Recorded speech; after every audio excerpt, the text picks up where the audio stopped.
پیش کر کے، جس میں بنی اسرائیل کا ایک آدمی تھا، اور وہ جب مرنے لگا تو اس نے کہا کہ مجھے جلا دینا، راکھ اڑا دینا، اس طرح کے الفاظ اس نے استعمال کیے۔ اس حدیث کو پیش کر کے یہ چوتھی صورت بنائی، چوتھا کہ قول ظاہر جو ہے کہ قول کفر پر ظاہراً دلالت کرتا ہے، مگر کفر اور نیت میں احتمال غیر کفر کا بھی ہے، نیت میں احتمال غیر کفر کا بھی ہے۔ یہ اپنے پیٹ سے مثال بنا کر، یعنی عنوان بنا کر پھر اس کی مثال بنائی، جبکہ حدیث کی کتابیں بتاتی ہیں کہ یہ اس کی مثال بنتی نہیں، جس کو بنا کر وہ سلمان تاثیر کو چھپانا چاہتا ہے۔ یہاں پر حدیث شریف میں اس کا ذکر موجود ہے کہ جس وقت اس نے کہا تھا کہ مجھے راکھ بنا کے اڑا دینا، تو ایسی صورتحال میں اس کے الفاظ تھے واللہ لئن قادر علی ربی، اگر اللہ نے حکم کر دیا مجھ پر تو پھر وہ شدید عذاب دے گا، اس واسطے مجھے تم راکھ بنا کے اڑا دینا۔ اب اس شخص نے کہا کہ یہ ظاہری طور پر تو قول کفر ہے، کیونکہ وہ بندہ رب کی قدرت کا انکار کر رہا ہے۔ لئن قادر علی ربی، اگر رب نے مجھ پہ قدرت پا لی تو اس کا یہ عقیدہ ہے کہ میں ایسا کروں گا تو رب مجھ پہ قدرت نہیں پا سکے گا۔ تو ظاہری طور پر کہا کہ قول کفر ہے، لیکن باطنی نیت جو ہے اس کے پیش نظر جو ہے اس کو کافر قرار نہیں دیا گیا۔ تو میں یہ بتانا چاہتا ہوں کہ یہ ظاہر میں بھی کفر نہیں ہے، ظاہر میں بھی کفر نہیں ہے۔ اس سلسلہ میں عمدۃ القاری شرح بخاری اس کو دیکھ لیں، اس کے اندر اس کی تفصیلات جو ہیں وہ موجود ہیں، اور یہ جلد نمبر 11 صفحہ نمبر 233 پر اس کی تحقیقات کو پیش کیا گیا ہے، جہاں باقاعدہ سوال کر کے اس سوال کا جواب دیا گیا ہے۔ یہاں بدر الدین عینی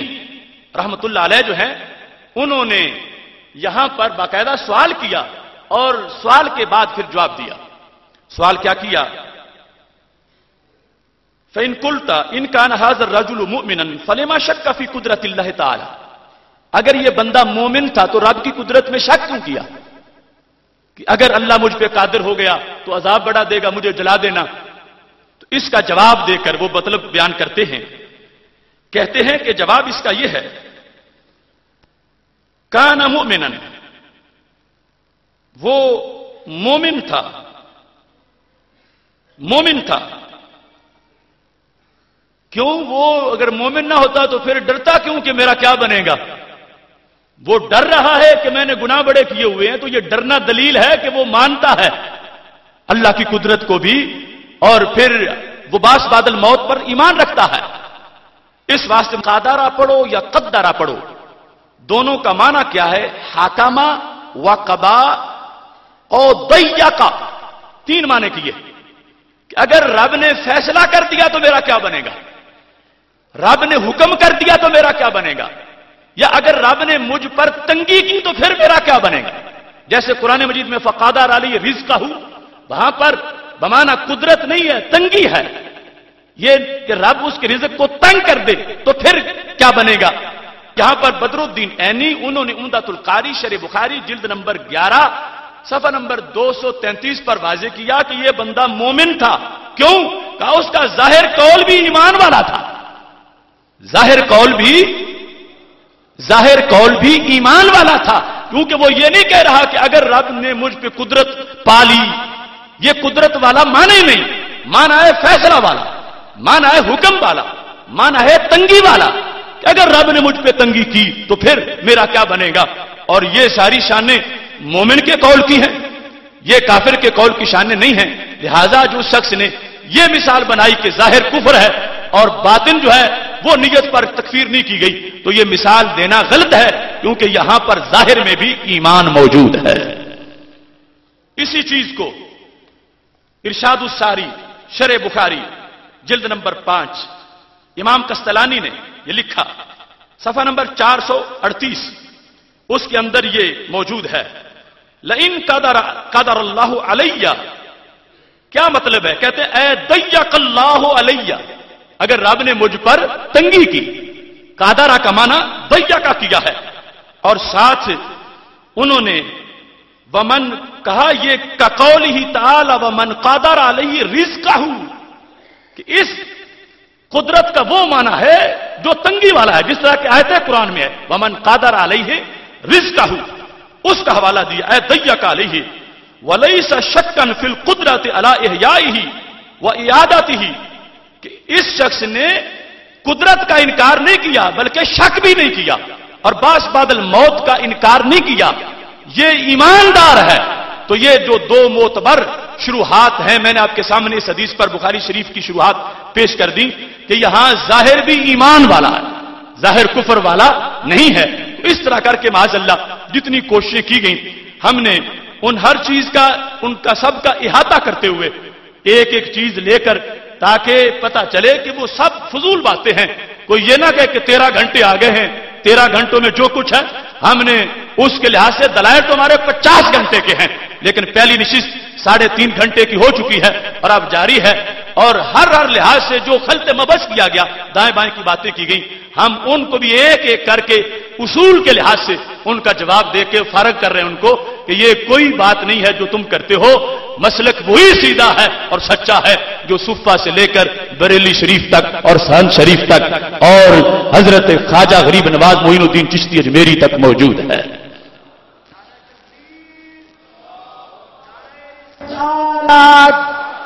فکر رضا، فکر رضا۔ اب یہاں پر فقہ حنفی کے لحاظ سے بڑی دوڑ دھوپ کی گئی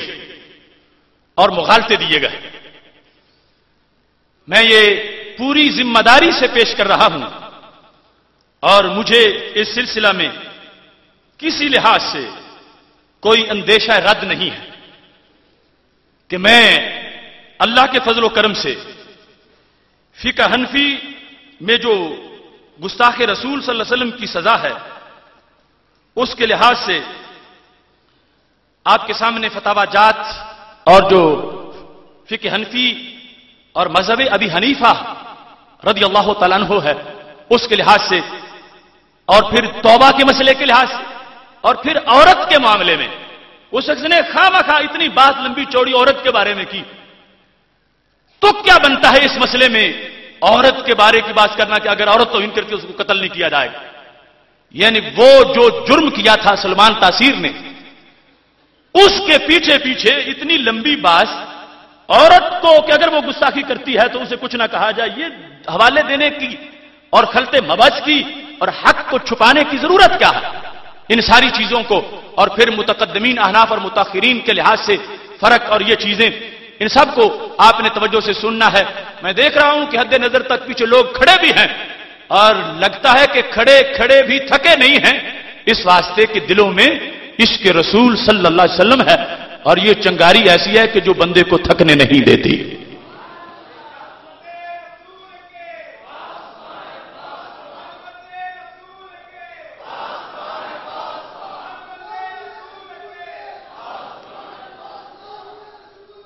یہ دیکھو، یہ فتاوی حسب المفتین ہے،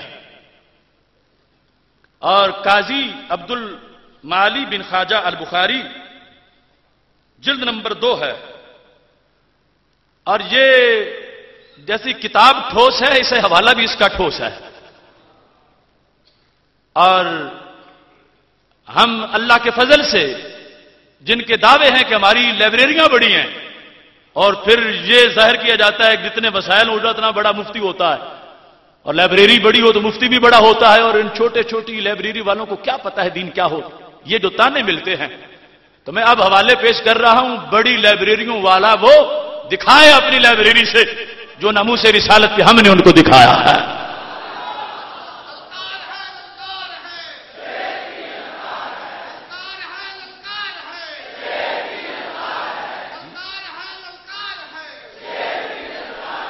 یہ بات مخطوطہ پڑھنا بھی کوئی خالہ جی کا گھر نہیں ہوتا۔ میں نے دیکھا کہ وہ میں چیک کرتا رہا کہ بیروت کی کتابوں پر جہاں اعراب لگا ہے وہاں تو صحیح پڑھا، اور جہاں نہیں لگا وہیں غلطی ہو گئی۔ جہاں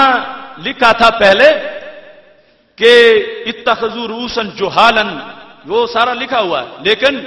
جس وقت آیا افتو تو اس کو افتو پڑھ لیا، افتو کو افتو، تو حدیث شریف پڑھی گئی کہ لوگ جاہلوں کو سردار بنا لیں گے، اور اللہ کا کرنا ایسا ہوا کہ جہاں یہ بیان کرنا تھا کہ جاہلوں کو سردار بنائیں گے اور وہ جاہل غلط فتوے دیں گے، وہاں لفظ بھی غلط ہو گیا، تو حدیث نے فوراً خود ہی گرفت کر لی کہ یہ پیش کرنے والا جو دوسروں کو تانے دے رہا ہے خود اس کا مصداق، محموز اللام اور ہوتا ہے، ناقص واوی اور ہوتا ہے، افتو اور ہوتا ہے، افتو اور ہوتا ہے، تو جو شخص حدیث کا متن نہ پڑھ سکے وہ اجتہاد کے دروازے کیسے کھٹکھٹا سکے گا؟ اب یہاں پر یہ دیکھو،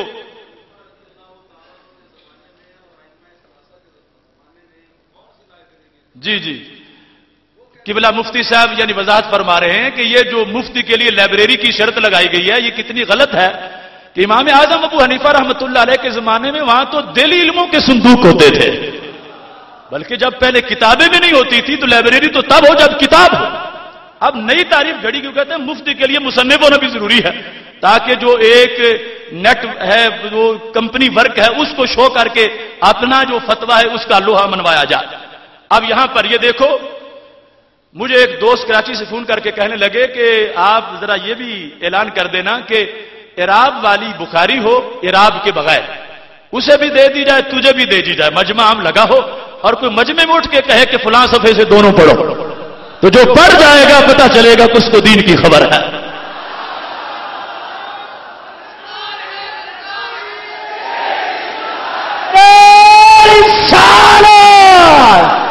للکار ہے، للکار ہے،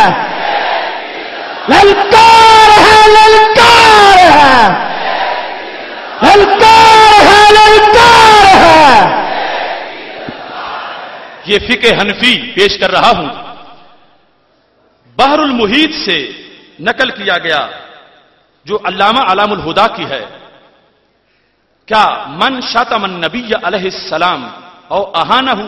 او آبا فی امور دینہ او فی شخصہ او فی وصف من اوصافہ سواء کان الشاتم مثلا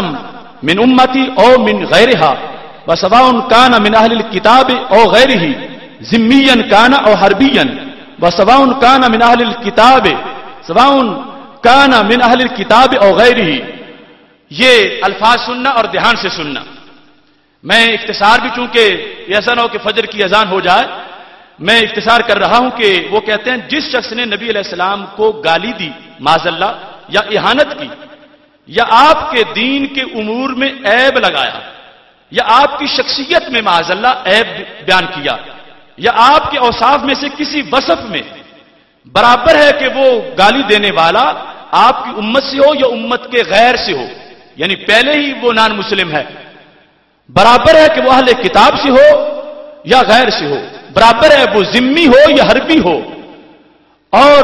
برابر ہے کہ اہانت اور عیب اس سے صادر ہوا ہو جان بوجھ کے یا بھول کے یا مذاق میں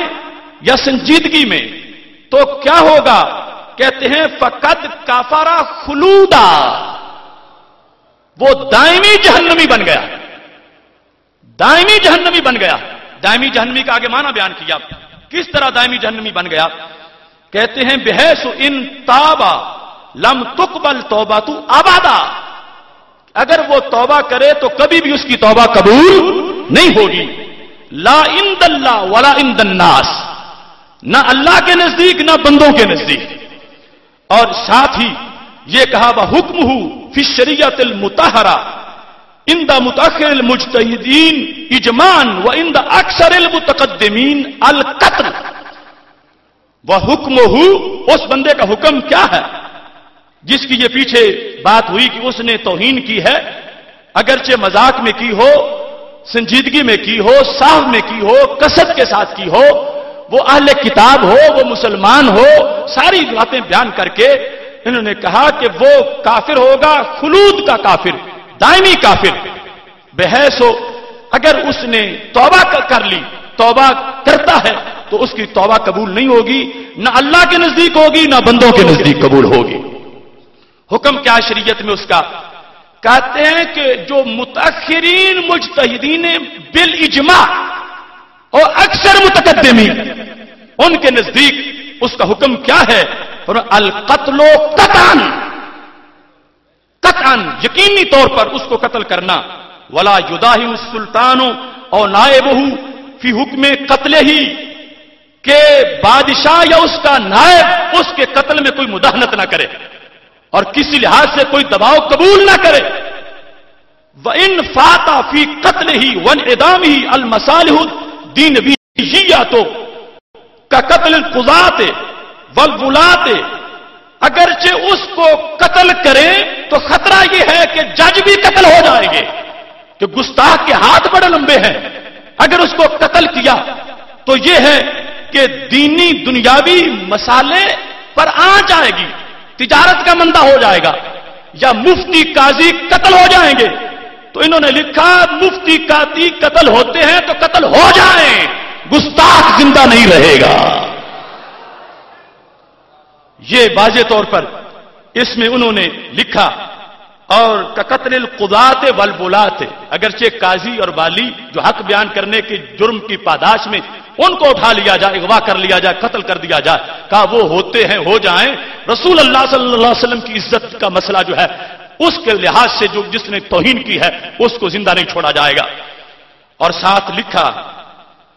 کہ اس صورتحال میں وَإِنْ أَهْمَلُوا فَقَدْ رَدُوا بِمَا صَدَرَ عَنْهُم مِّنَ الشَّتْمِ مَثَلًا وَهُوَ كُفْرٌ، اگر انہوں نے تاخیر کی حکمرانوں نے تو وہ بھی کفر پہ راضی ہو گئے کہ گستاخ کی گستاخی پہنچی اور انہوں نے اس پر کوئی ایکشن نہیں لیا، تو کہا پھر ان کفر بھی کہ وہ کفر پہ راضی ہو گئے ہیں، وَالرَّاضِي بِالْكُفْرِ، راضی بالکفر جو اس کا بھی اسی انداز میں پھر آگے مسئلہ بیان کر دیا۔ اس واسطے یہاں پر جو صورتحال ہم پیش کر رہے ہیں اگر اس کو دیکھنا ہے تو اجناس ناطفی سے میں بیان کر رہا ہوں۔ ابو العباس احمد بن محمد ناطفی حنفی جو 446 ہجری میں جن کا وصال ہوا تھا، یہ نہیں ہے کہ ابھی غازی ممتاز حسین قادری کے ایکشن کے بعد مفتی صاحب آ گئے ہیں، 446 ہجری اس وقت اجناس ناطفی اس کے حوالے سے یہاں پر انہوں نے حسب المفتین کے اندر یہ لکھا ہے اور کہا اما اذا سب رسول اللہ صلی اللہ علیہ وسلم اور واحدہ من الانبیاء یقتل حدا ولا توبۃ له اصلا، کہ جس نے یہ بات کی توہین کی اس کو حد کے لحاظ سے قتل کر دیا جائے، ولا توبۃ له اصلا، اس کے لیے کوئی توبہ نہیں ہے، سواء بعد القدرۃ والشہادۃ او جاء تائبا من قبل نفسه، خواہ وہ خود پیش ہو جائے توہین کر کے کہ مجھ سے غلطی ہو گئی یا اس کو پکڑ لیا جائے، دونوں صورتوں کے اندر انہوں نے لکھا کہ اس کی توبہ کو قبول نہیں کیا جائے گا۔ اور ساتھ اس کی وجہ بیان کی کہ زندیق لأنه يقتل له لأنه حد واجب فلا يسقط بالتوبة كسائر حقوق الآدميين وكحد القذف لا يزول بالتوبة، فرمایا یہ حق آدمی ہے اور حق آدمی جس وقت ثابت ہو جائے تو توبہ سے ساکت نہیں ہوتا۔ سرکار کی توہین ہوئی تو جس وقت کوئی بندہ کسی عورت پہ معاذاللہ جھوٹا الزام لگائے تو حد قذف ثابت ہو جاتی ہے، اور وہ کہ میں تو معافی مانگ لیتا ہوں، میں توبہ کرتا ہوں، شریعت کہتی ہے نہیں نہیں حد ضرور لگے گی۔ تو انہوں نے لکھا کہ جس وقت وہ حد قذف ساکت نہیں ہوتی کہ حق آدمی ہے تو پھر یہ توہین رسالت کی حد کیسے معاف ہوگی؟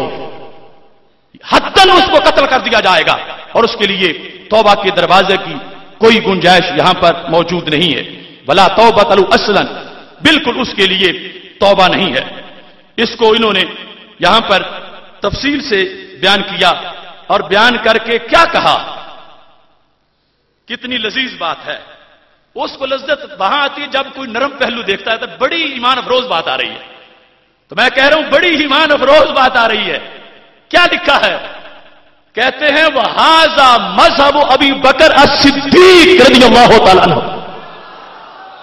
هَذَا مَذْهَبُ أَبِي بَكْرَ الصِّدِّيقِ رضی اللہ تعالیٰ عنہ،